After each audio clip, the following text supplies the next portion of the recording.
Welcome everyone to another episode of SaaS Stories. Today's the first for the podcast. I am filming live here with my co-founder at Hat Media, Mr. Nigel Houghton. Welcome, Nige. Hello, Joanna. Pleased to be here. Very excited to be here. Can't wait. I'm a bit disappointed. I don't know any of the questions, so I'm not prepped. So this will be interesting. Absolutely. Now, you don't need to be prepped because you've had more than 2 decades of experience in the world of sales and marketing and strategy when it comes to selling B2B SaaS. My question for you today is really, what are the fundamentals that have changed over these 2 decades? What has now shifted in the B2B buyer to make something like account-based marketing not a nice to have, but an absolute necessary to have? Well, a lot. I think there's a few things I'd like to pull out. The first thing I'd suggest is that, back in the day, there was no internet. There was no internet. Everything was very, as we would call, traditional. There would be traditional direct marketing pieces. There would be traditional direct mail. There wasn't the technology available that we have now. Companies would basically just sort of pump out product specs, and they would go and meet with their clients and show them the product specs. So it really was a different world, and it was a lot sort of simpler world in that sense. Obviously, roll forward a couple of decades, and we now have everything is online, everything is trackable, everything is traceable. I remember trying to get sort of analysis and analytics into any campaign that we were running was literally, tapping into the call center and saying, how many calls did you get on this telephone number for this particular product line or this campaign? So we were forever trying to work out everything, manually. Now it's all online. We've got more analytics that we know what to do with, which is both a blessing and a curve. You just got to prioritize what's important and what's not. So in a sense, everything's changed, but in another sense, nothing has changed. It's still all about companies selling products to their target audiences. It's just got a lot more complicated, a lot more complex, but we're just selling stuff to each other. It's great. I think you took us back a little bit too far there. So even just in the past year, with all the AI tools that have come out, why would companies be considering account-based marketing versus, say, demand generation? Why is that one better for enterprise SaaS? Well, I think with enterprise SaaS, you really should know and do know exactly who is your ideal client. And it's really just a process of going, okay, these are the organizations that we want to sell to. They are of the right size, they are in the right industry, they are in the right, location, they have the right need for what we are selling. So we can help solve their problems. And essentially, it's not everybody in the world. If you're Coca-Cola, sure, everyone has a throat, then sell them Coca-Cola. However, if you are selling a particular SaaS solution, there's probably only 5 to 10,000 organizations or whatever. So really know your audience, and it just goes back to, if you have the right list, you will have a successful campaign. If you have the wrong list and you're just spraying it out there, which is sort of a bit more where demand gen plays. Demand gen is great if you are selling to a bit more of less of a solution, a lower priced product to more people. But if it's nuanced and your audience, it's got to be account-based marketing. It's more of a mindset than it is a tactic. Now, we've spoken to a lot of companies that say, we're doing ABM. In your experience, what's the biggest misconception about them thinking that they're doing it right? There's a number of misconceptions. I think the first one is that just because you're sending an email to someone, that doesn't make it account-based marketing. That just makes it an email to someone.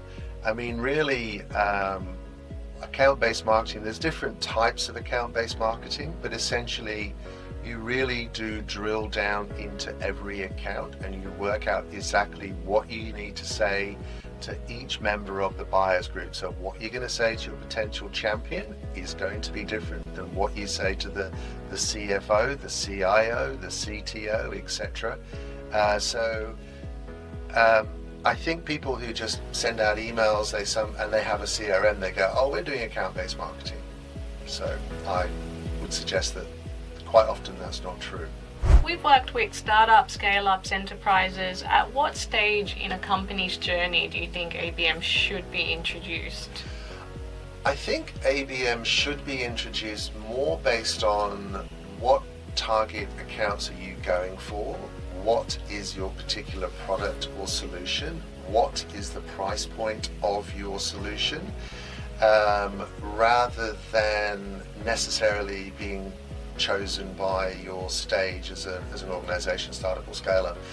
If you are wanting to sell into, just as an example, the top 4 banks in Australia, it doesn't really matter if you're a startup, a scale-up, or a enterprise organization. Essentially, if those 4 banks are your target audience, the only way you're going to get deals and get them across the line is through an account-based marketing and an account-based engagement type framework. Just sort of firing off a few emails or just phoning them up and hoping to land them is probably not going to happen. So if you're aiming for that sort of, that rarefied air of the corporate suite, if your product is fairly unique and it has a big sticker price, I mean, if you're selling something that costs $1.50, then there's probably not much point doing account-based marketing. If you're selling a product with a SaaS software solution that's in the thousands of dollars, I mean, we have clients. We had one client who was selling a particular product that cost a few $1 million, we were running a campaign out in Africa for that one, remote battery, but hundreds of thousands of dollars. We have other clients who, they have software licenses for $300,000. I mean, the bigger the ticket item, the more you can actually invest in getting your account-based marketing really humming along. So less so to do with the life stage, more to do with who you're selling to, what are you selling, how unique is it, and how niche your product is as well. How niche your product is, absolutely. I mean, if you're selling a Me Too product, then that's going to be a little bit more tricky. But if you're in a nice tight niche where maybe there's 3 to 5 others in, one of the things we see a lot is especially with SaaS, is that they are coming to market with a new solution and they're solving a problem that was not solvable before, or it was done traditionally. So quite often they'll say things like, oh, should we do SEO or Google Ads? And we're like, well, no one's actually going to search for you because no one actually has ever heard of this particular SaaS type solution you've come up with. This is unique. You're creating this niche. So for where you're actually bringing something brand new to the marketplace, again, if you're in that tight niche with no one else or just a few others, brilliant, do account-based marketing because you really do have a story to tell, but you need to build that value.